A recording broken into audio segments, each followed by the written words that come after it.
Hello, and we're back at our old friends here at Worlds Apart Birmingham. They're hosting a very special evening tonight, having a Best of 2000 AD signing session with Charlie Adlard, Iron J. Culbard, and Al Ewing, and hosted by the wonderful Olly MacNamee with a bit of conversation. Plus, it's also Loungefly's special night tonight, straight after that, so there'll be some fantastic merchandise on display.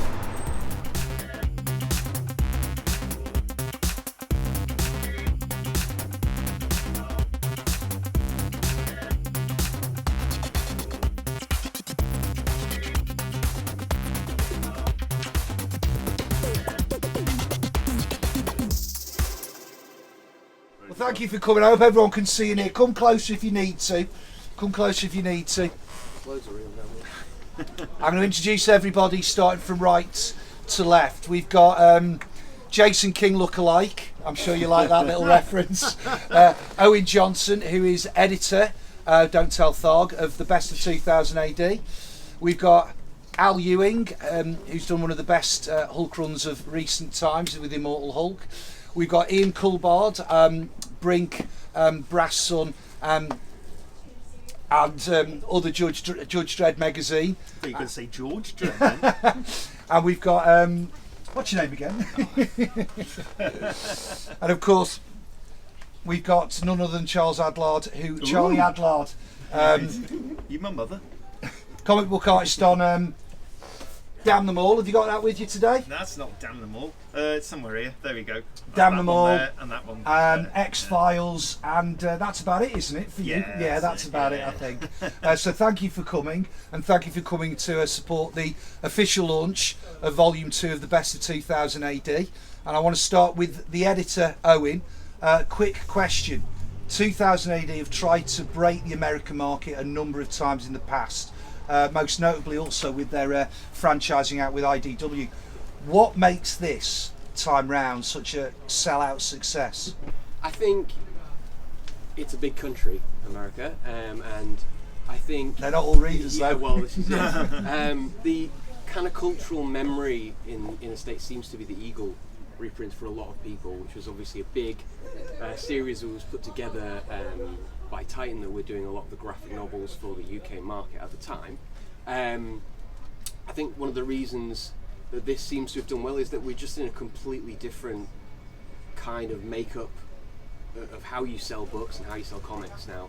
The book trade is, both in the UK and in the US, is just completely different than it was 10 years ago. You've got such a wide diversity of books that you can kind of get hold of, and this was very much how do we do something. It's got such a history, and in the UK it's really easy to forget that we grew up with it.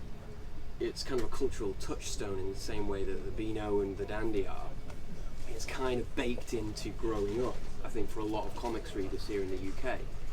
They don't quite have that in the States, so you're kind of showing it, you know, in a new way again, if that makes any sense. So for this, I can only speak for this, but the idea was very much how do you present something for someone who's brand new? They've never read the stuff before. With the kind of graphic novel market, you kind of break all the stories out, so Judge Dredd has its own line, and you kind of break the stories out separately. For me, that kind of removes some of the real joy of 2000 AD, which is the surprise element. If you move away from that anthology element, then there's some magic there of like how these stories butt up against each other. I don't know if you guys agree, but it's part of the joy of it. And so I kind of wanted to retain that, but with a big book that's kind of, it's a real meaty chunk of stories you get, and it's very much that idea of a mixtape, you know, of that, you know, like you'd often get into comics or movies or records from like having that really cool friend, or an older brother or an older sister or a sibling or a cousin or whatever that go, check this out, it's really amazing, it's really cool. And that would be your gateway into the stuff. You'd kind of, you know, it would just be exciting because it's being passed on, and we kind of wanted to give that vibe of, here's this thing, if you've never read it before, just try it, and it'll lead you down to all this other amazing stuff because the history's so vast. And in the UK it kind of serves as of like a greatest hits package of like, You know, here's why you remembered why you loved it in the first place. That was the mission statement. I can't speak to whether that's successful or not, but it was just trying to get that joy of discovery in it, you know, for people who'd never, because I never grew up reading 2000 AD, I came to it really late, and so it was for that generation like myself and under that had never read 2000 AD before. So with that idea in mind, obviously we've lost Kevin O'Neill in recent weeks, and clearly that inclusion of Nemesis would have been a decision made months ago. Yeah. Taking the idea of opening up to a new audience, are you very pleased with putting Nemesis in, and why the second volume, not the first volume? I think, well, Nemesis is it's just an absolute classic. And also there's a subconscious bias even to curation. I'm finding that you think, well, these are the great, and then there's always, you find that when you get into it, you go, well, it's subjective. You can only choose, and it wasn't just me that's choosing the stories. Lots of the editorial team, we've kind of back and forward and talked about that ordering. I think with volume 1, which includes, for those who haven't read it yet, things like Shambhala, which is a Judge Anderson story, obviously the first volume, a big chunk of Brink, and Halo Jones, a big chunk of Halo Jones. We were trying to sort of subconsciously program away from this is sort of a macho, primarily the idea that it's maybe a macho, you know, all dude, you know, there's lots of fun, you know, guns in it, but for volume 1 we just wanted to set a little bit of a tone, and then volume 2 was like, well, let's get weird. Yeah, what happens you when can't we get much weird? more weird than Kevin Well, this O'Neill. is it, and, you know, to my mind it's still his best stuff to me. I can only speak for myself. I love League of Extraordinary Gentlemen, and that because the book is primarily, we're talking about it with an eye for a US audience. A lot of the program is, you know, lots of things in it are maybe creators that have worked in that field, so people all know Kev from League of Extraordinary Gentlemen and things like that, so you're kind of going, well, you like that stuff, you really need to go back to this source, because it's mad. You know. And Al, how does it feel having your magic bullets with the excellent artwork of Colin Wilson involved there? It reads at 22 pages. It reads not only as a great introduction to the second volume, but as a sort of done-in-one American-sized comic. I was just thinking that because it was two episodes of the magazine strip, which is, you know, generally taps out at about 10 pages. So yeah, it does run together into a very nice sort of single issue. And I mean, working with Colin was like, you know, his art has always been absolutely phenomenal, absolutely beautiful, and like seeing him kind of work with that, because I was sort of exploring, you know, I was exploring my own style a bit at the time, but like just seeing what he did with that script was just so elegant, so kind of, there's something about his line. He's always been this very I know he did Blueberry for a little while. He's always been this sort of very much straddling that line between the UK and the Euro sensibilities, which is something I really love in an artist, but like it's a little, you know, not to tell terrible tales out of school, it's a little hard to get the higher ups in the US to sign off on, like, oh, it'll be like the bande dessinée.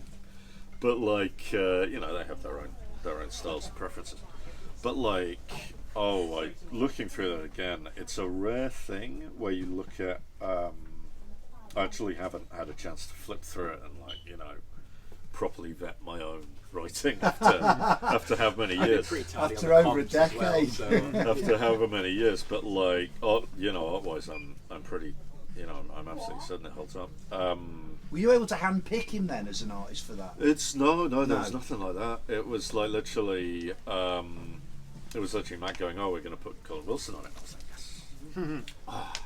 But as you say, I suppose 2000 AD is that sort of, that straddling point between American comics and between the European tradition, and it fits in all different style of artworks. And of course, Ian, you have the privilege of being in there in Brink ahead of the mad art style of Kevin O'Neill. Now I know that not at all intimidating. I know from an interview in Broken Frontier a few years back the easy sell was True Detective meets Outlander, and certainly you can see that. But I know there were other inspirations behind that particular art style and the whole look and feel of this sort of world. Now, for anyone out there who doesn't know Brink, let's start off with a quick summary of what that's all about, if we could please, before you talk about maybe the inspiration and the style of art behind it, because it's very much a film noir in space. Well, it's True Detective in space. So there you go. And then Let's move on. Moving on. Yeah. It is basically.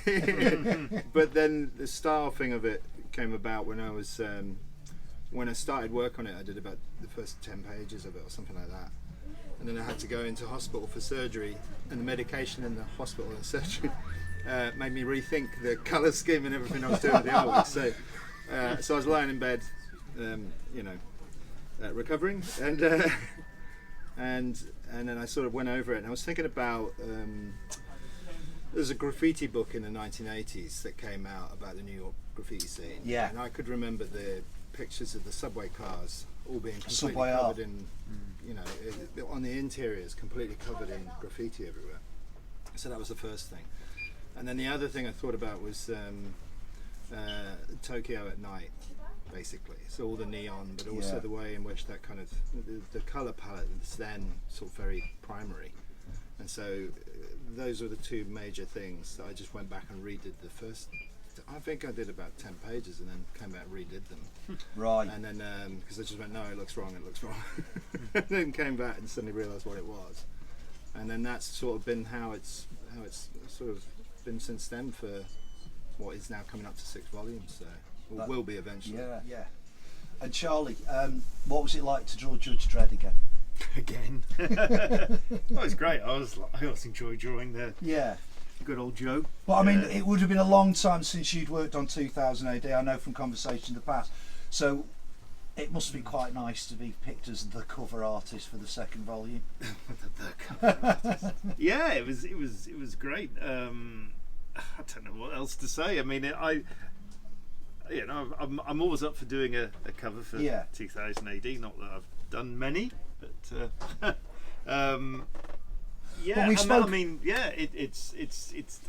I love it. It's just part of my childhood, etc., etc. And how would you not want to draw Judge Dredd or and probably the longest thing I served on for 2000 AD was Savage. I did the first 3 books with Pat many years ago now, probably. Let's not think about how long ago. 18 years ago, something like that. Oh. And it was always a pleasure. It was always a pleasure because it's a great creative space. And I'll talk about writing. How do you find? Because it seems to me 2000 AD is a lot of fun. I'm not saying Marvel isn't a lot of fun, but I imagine there's certain caveats with Marvel. With 2000 AD, particularly in Magic Bullets, you seem to hit a number of sort of sweet spots. You've got Rico, you've got Giant, you've got the Fatties. You seem to have quite a lot of those cornerstones. What's the difference working for 2000 AD compared to sort of the bigger boys across the pond? I mean, with the cornerstones, because at the time that was one of my quite early dreads, I think, because there was an element of like wanting to get the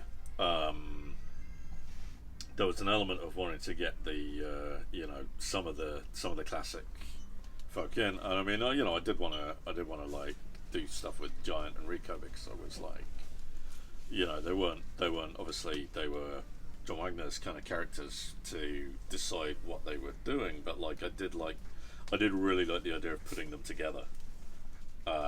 At the time it sort of hit a sort of nostalgia button in me to have like a Dredd and a Giant working together, and have like that younger generation.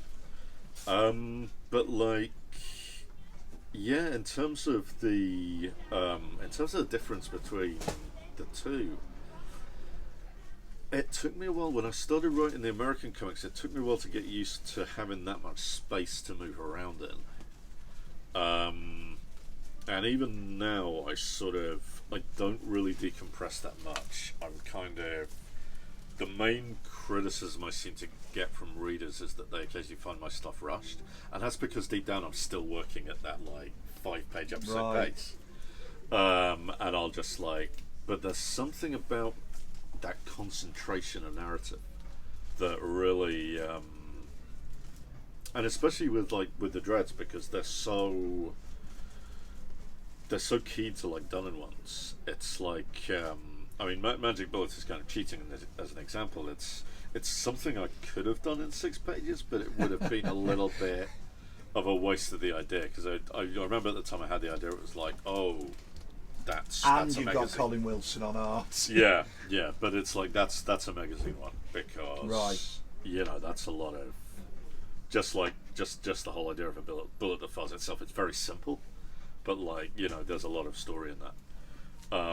In the kind of procedural of it, but like with Dread, it almost lends itself to this like Will Eisner type, done in ones, this sort of spirit style, and it's less. Whereas in America, I think there's just because of the nature of the ongoing versus the ongoing, it's like if you're doing a book for the Americans, it's generally like, okay, this is your shot at. There's no time for a done in one. There's no sort of room unless you're very confident that you've got like the space to tell your entire overstory in the room you have. There's almost more of a kind of. It's a different type of limitation. It's a different type of constraint of space. So yeah, I feel like you've got less to work with in the kind of end of it, but because Judge Dredd will still be going on, knock on wood, it'll still be going on like 10 years from now, 20 years from now, when I'm in the ground. They'll find other ways of de-aging him, won't they? Yeah. I mean, I always thought the thing to do with him would be to like do it like Taggart, just like kill him off in a big way one week, and then just like. The strip's called Judge Dredd, and it's just about the supporting cast carrying on. You making notes on this, Owen, to take back to I don't get Bard? these kind of calls. Are you kidding me? We're up in Birmingham. That's what we come back with as an item. I've said this directly to Matt Smith, and he gave me one of his looks, so it's not going to happen. So I think 2008 and everything related to it. I think it steers closer to the European template storytelling wise because of the intensity of story. Yeah, of story, and I think. It works for both writer and artist. If you can tell a story in 6 pages, a good story in 6 pages, you've nailed it. I think the American format lets you off quite easily in a lot of ways, whereas this sort of storytelling really separates the men from the boys. Well, what struck me reading Red Planet Blues, the Alan Moore I was talking about, not only did it remind me of a particular time when 2000 AD tried to do all colour, it reminded me of what a great colourist John Higgins is, what a great artist the late Steve Dillon was, and that certainly pushed buttons for me. So is there that hope possibly for people of my generation that I'm going back and I'm being pleasantly surprised by what I'm finding on this mixtape? Hopefully. I mean, like I say, you can't please everyone. That's something that we're swiftly finding out. But the idea is that you unearth stuff like that, or you find it and you go, wow, this is awesome. I will mention about the Steve Dillon thing. I think people are so used to stuff like Preacher, or like the more hard-edged, even Cry the Werewolf, which is in a book coming up, one of these volumes coming up. You're used to something more high octane, and I think it's really nice to see Steve Dillon doing something that's far more melancholy and has got a little bit more emotion in it. So it just showed a lot of range for him. That's why it kind of brought that sort of nice short way of showing that, but yeah. And another opportunity to get Alan Moore in there. And of course, you finish it off with some chanter called T.B. Grover. For people who don't know who T.B. Grover is, with obviously Mick McMahon on art, how did you decide to choose that particular one? Because I just love it. I mean, and sometimes it is about that, and the colours on it look absolutely beautiful. Yeah. Obviously, that's one from an annual as well originally. And my mark is exactly what I'm talking about earlier about in terms of it may be older artwork, but there's still that there's just such a graphic quality to his work that really just sings. How was that reproduced? Because it does, you do, you say you've got the colours in there. Yeah. Was So it? there's like a I mean, it's not paper just tin on it a literally little colour bit. photocopies. No. All of the stuff that is in the books has repro work done on it that was done for other collections, or we'll have a look at it. And for some of it, we made the decision for a lot of the archive material, maybe it's all black and white that you've maybe seen in cave files on all white. This is getting a bit nerdy now. All white paper in the past. We wanted to put a little bit of a tint on it, just either to make it pop a little bit, or to give you again that nostalgia quality of like, have you dug around in the bins for it a little bit.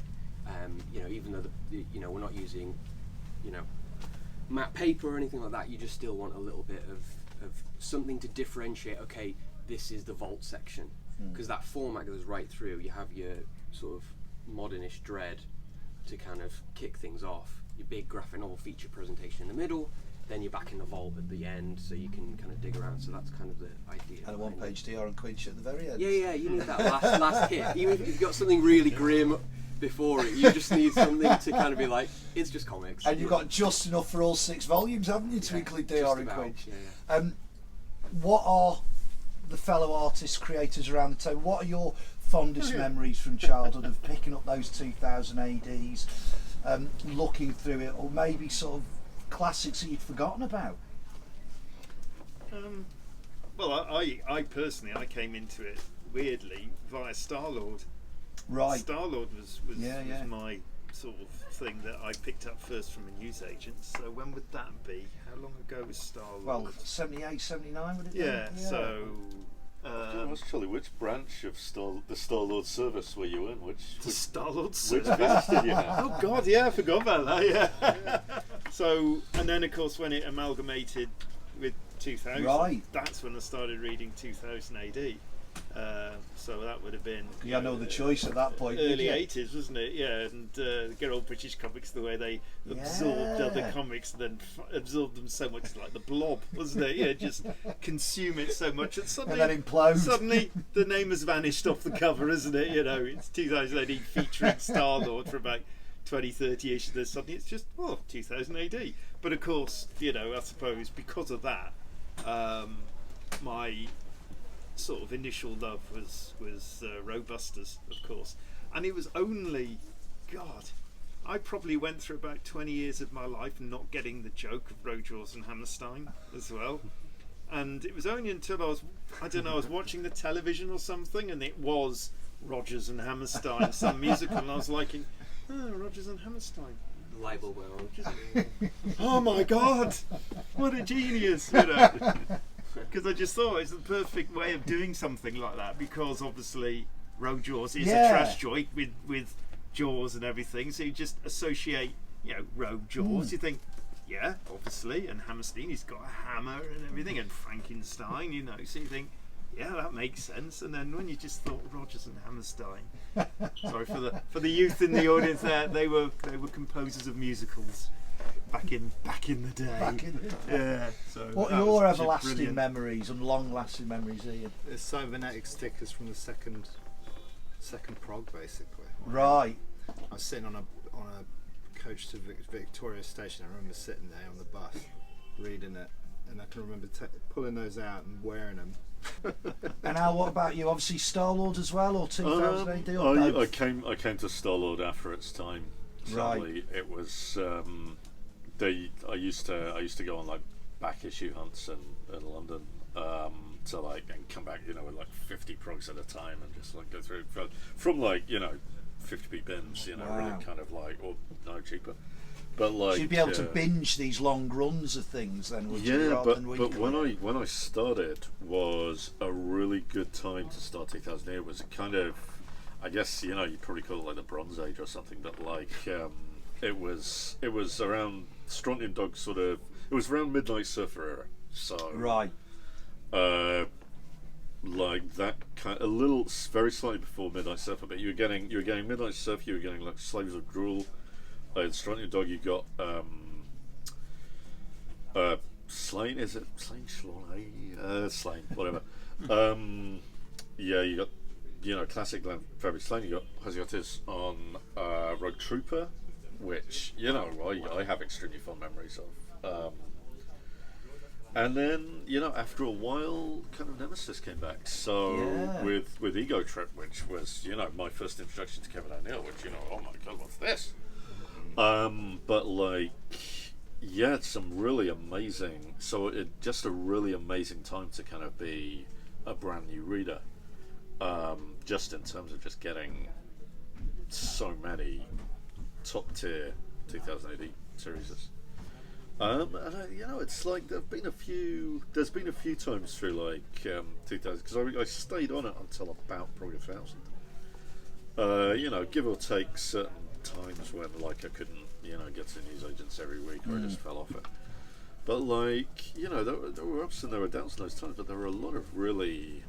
I think it was kind of the perfect time to get on board because it sort of aged with me from then on. Yeah. In that it started appealing to teenagers, just before I became a teenager, and then it sort of started to appeal to students just before I became a student.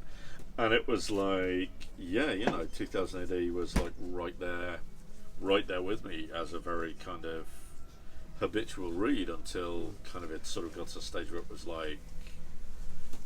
because eventually, unless they're gonna start telling heroic tales of your first job and crap like that, it's they've got to stop and I've got to move on. But I came back to it with Prog 2000s, right? And that that started another very long period of, and from there it was they've put the submission details in here and here we are. So so many good memories. But those very early, I don't think you ever forget your very, very early. No, you don't, do you? I had the opposite effect, and I'm probably showing my age here, and there was nothing wrong with the prog at that time, but I bounced off it. Growing up, I did Ubino and Udandi and stuff like that, and I just didn't connect to it. I was pretty sensitive, and just something about it I didn't quite. I went to kind of Evil Dead, and all the video nasties was giving me the vibe that I needed at that age, and then I arrived with the Titan, the Titan graphic novel reprint, so you'd be getting, Zenith in 1 and everything like that, and that's kind of my really early gateway. But I didn't fall in love with it properly until my first job at 2000 AD was the 40th festival. It was kind of running that essentially, and was in the door and organising it, and then seeing everyone on that day, how much love the creators had for it, and how much love the fans and everyone dressing up in the hooligan haircut. It was quite amazing, wasn't it? It was. Everyone was aware how special that was, and how everyone was in that room. Will that happen again in quite the same way? Obviously, we lost some legends since. It wasn't long before we lost Carlos. We're also nurturing new legends as well. Absolutely, yeah. It was just a really nice day, and I think that's when I was like, I get it. I get why this is special. And then that's when I kind of read everything. I think that's the beauty of 2000 AD still to this day, that you are nurturing a new talent, new artists, new creators all the time, who for some people will be their generation's Kevin O'Neill or their generation's Alan Moore. I'm aware of time, and I'm aware that some people might have questions from the audience, so I'm going to throw it open to any questions. Any advice for new creators wanting to break into the markets? We've got both writers and artists here. So. Crowbar. Listen to the criminal mastermind here. There you go. I think it's a big cliche, but I think in any creative medium, it's not necessarily comics, but I think you have to be committed to something like this. It's not something you just do a couple of hours a week and go, I think I'll be a comic artist now. It's a proper commitment. So you've got to sort of do a bit of soul searching if you really want to do this sort of job for starters. When did you know you wanted? Because I know you went to film school first and foremost. Only because there wasn't comic art course at art college when I was a student, which was 1986, so onwards. So you've always simple as that. that. Yeah, I mean, I wanted to be a comic artist literally from about the age of 7 or 8 up till I was about 18, and then I did an art foundation course. I mean, it was like, I'm the sort of guy I went through education, just assuming you just do what you do, you know. So I did for my age O levels, then you do A levels, then you do university, no? So you have to do an art foundation course. At the time, it was like you had to do a foundation course, generally speaking, to get into art college. So get there, so we don't do comics. So you got to do an art foundation. Right, I'll do that then. Art college, right? Go. If I go to art college for 3 years, you know, and that was it. And then do something completely different. But yeah, I mean, I still believe. I think my other bit of advice is I still believe in meeting your people that can get you a job personally. Yeah. You know, all this. Yeah, as much as great as social media and everything like that is, I still think you can't beat a physical face-to-face, you know, sort of introduction, and that's how you get remembered. You know, more your work might be genius, but sometimes it just goes to the bottom of the pile. It might just be one of those things, you know, send it to the submission editor. It's like, I'm not going to bloody read it, and you could be the next, you know, Jack Kirby or whatever, but you know, it probably won't get seen. You've got to go to a show still. You know, so commitment and polite perseverance, I suppose, when you got those treading that really fine line, that real balancing act between not being a pest.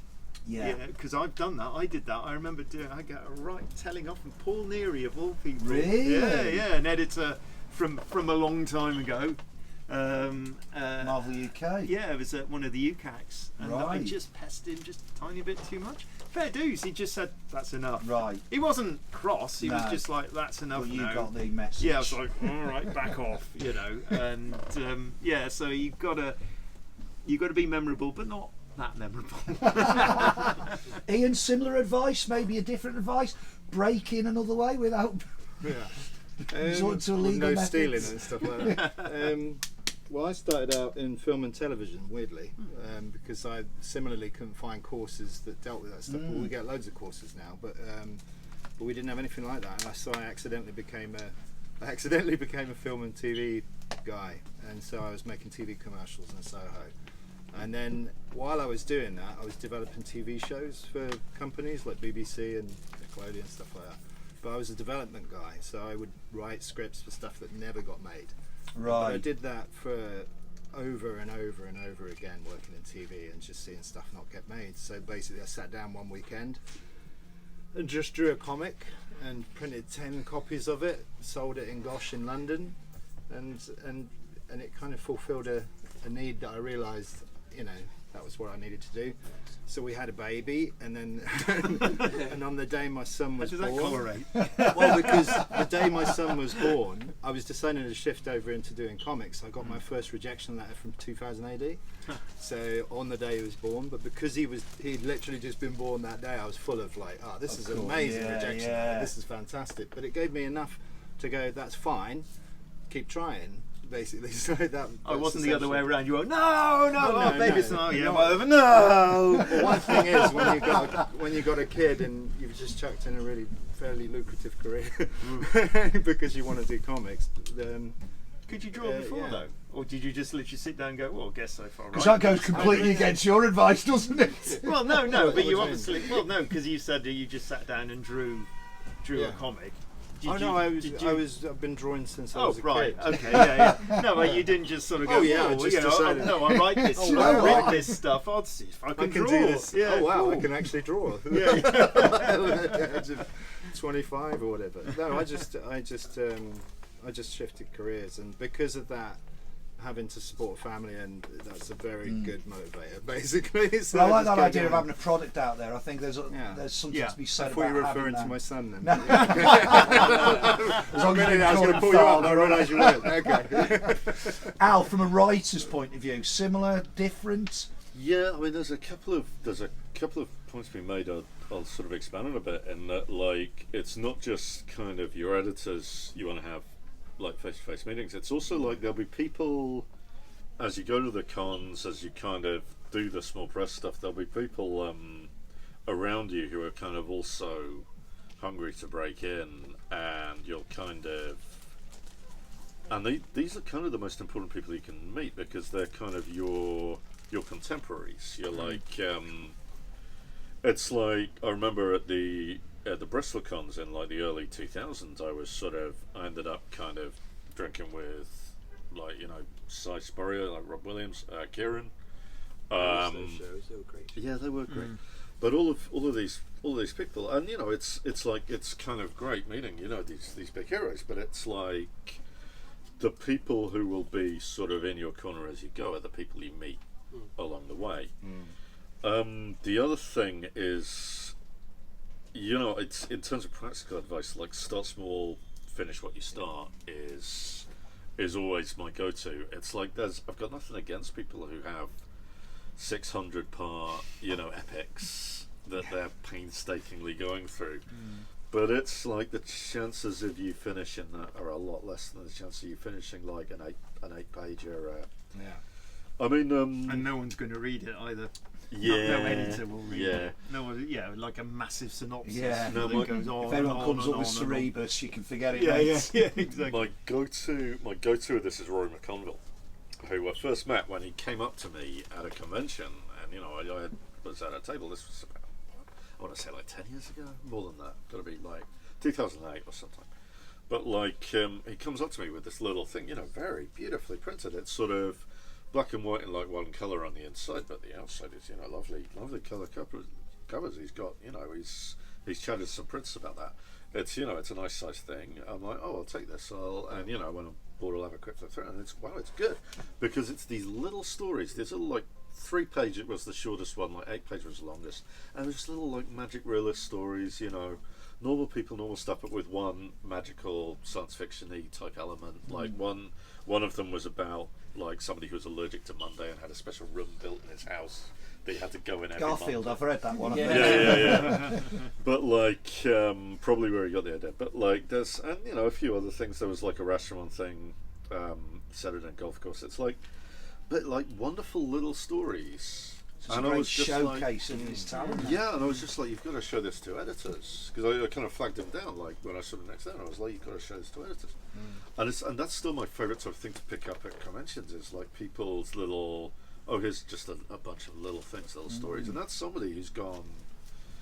I'm going to write a bunch of short pieces. I'm going to finish them. I'm going to find local artists in my area who can handle like 3 pages or 8 pages without doing the thing your 600-page elf epic is going to do, which is like somebody's going to get 10 pages into it and then have a breakdown and run away to Canada.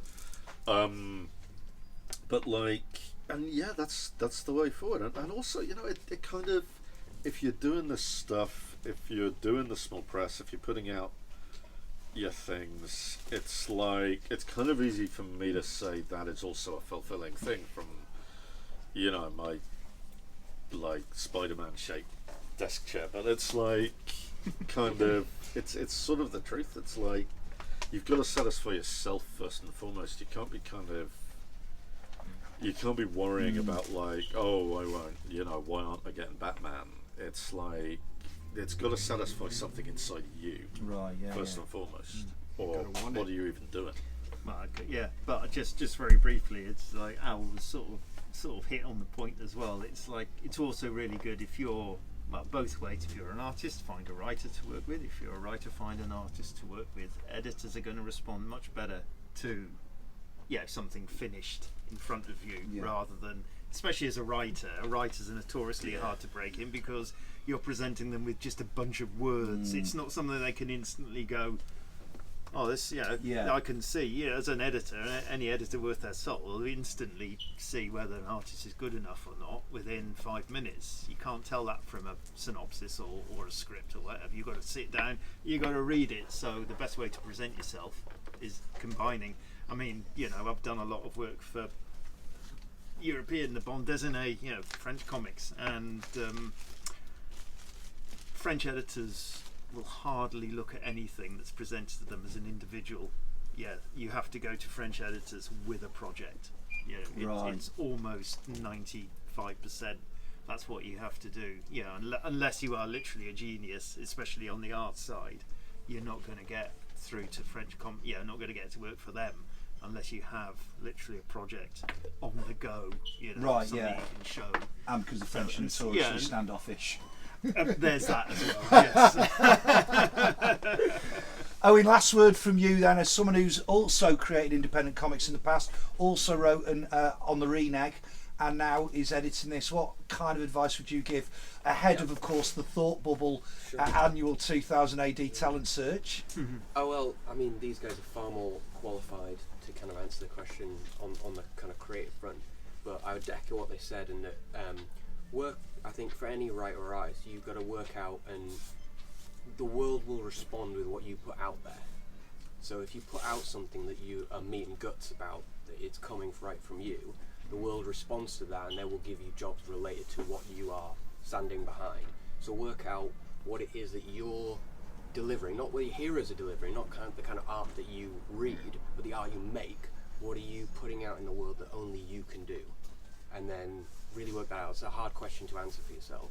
And secondly, work out that, because the fame or the jobs or how other people respond to you, you can't control that.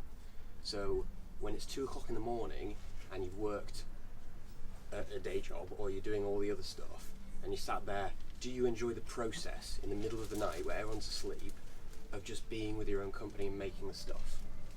And if you do, you're probably alright. Yes. Gentlemen, thank you very much for your time. I know there's some keen fans waiting to get things signed. I'm going to move out of the way now. Over to you, Phil. Thank you. Thank you. There you go.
Welcome to Worlds Apart and our Loungefly night. Loungefly is an incredibly collectible range of high-end bags, purses and other accessories. Most of the ones we have are Disney, but we also have the Sanrio, the Nickelodeon. I kind of feel a lot of it is a lot of a nostalgia vibe. Our main demographic is young women, but we also have children who buy them, we have young men who buy them, we have people who aren't so young but young at heart, and that's all that matters. I love the bags. Do we have one?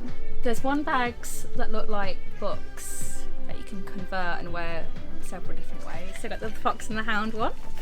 So you see it opens up, it's got a beautiful interior with the original Disney art, but you can use it as a handbag, or it also kind of folds out to be used as a backpack. So it's just got that awesome little vibe where jump into Disney films where it opens up the book and they're beautiful. But we also have the Star Wars ones, which are really, really cool. This gorgeous Princess Leia one, which, you know, Space Mom, gotta love it. But with Loungefly you can be assured of the quality, and because it's so collectible, we do have a collectors club. It costs £10 to join, and that entitles you to all sorts of benefits, which includes discount, and you get newsletters, you get invited to wonderful events such as this, you get previews, you get access to a special website, and we also do free shipping if you can't get into store as well, and that applies across our chain other stores such as Manchester, Edinburgh, Glasgow and Hanley, who have a wonderful selection.